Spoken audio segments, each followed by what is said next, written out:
Dans les discussions avec les chefs d'État et de gouvernement, effectivement, il joue sa propre partition.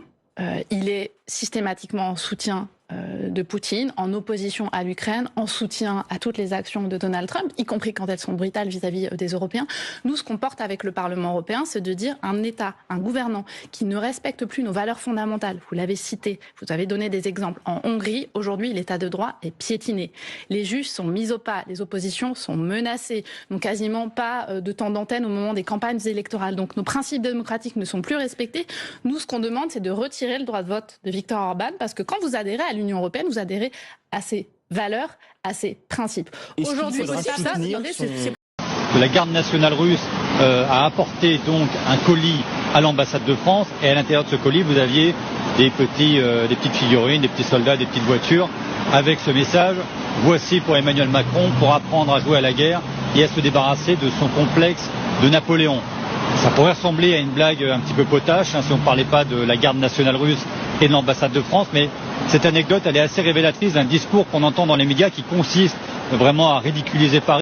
Voilà où nous en sommes, toujours pareil, encore eu égard aux caprices de notre monarque qui s'acharne à maintenir cette guerre, parce que bien évidemment, si elle disparaît et qu'il n'y a plus cet objet de guerre, du coup, il faudra faire face à son bilan ô combien déplorable pour la France entière et pour le monde tout entier, et pour l'Europe particulièrement.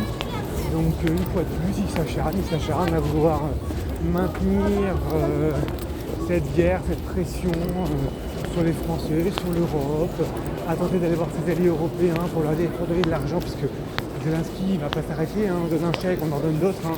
C'est quand on donne des chèques gratuitement sans rien foutre, et sans contrepartie, bien évidemment, on ne s'arrête jamais. Je ne sais pas si c'est vrai la blague des petits soldats, mais ça ne m'étonne tellement pas, parce que c'est exactement ça. Notre Macron s'embarque dans une guerre qui est déjà perdue depuis bien longtemps, il s'acharne. On voit effectivement qu'il contient de maintenir la pression.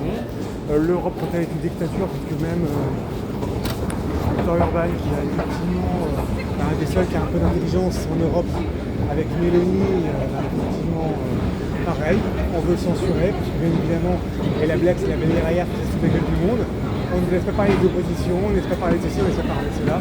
Et en fait, elle décrit l'Europe elle décrit l'Europe comme elle est constituée actuellement. Donc voilà, on ouvre pour la dictature en Europe, comme d'habitude. Donc voilà où nous en sommes. Donc Français, soyez forts, faites face à ce Macron et ce gouvernement de branquignoles qui cherche désespérément à une guerre qui n'a plus lieu d'être et qui est perdue depuis bien longtemps. C'est désespérant, j'en peux plus.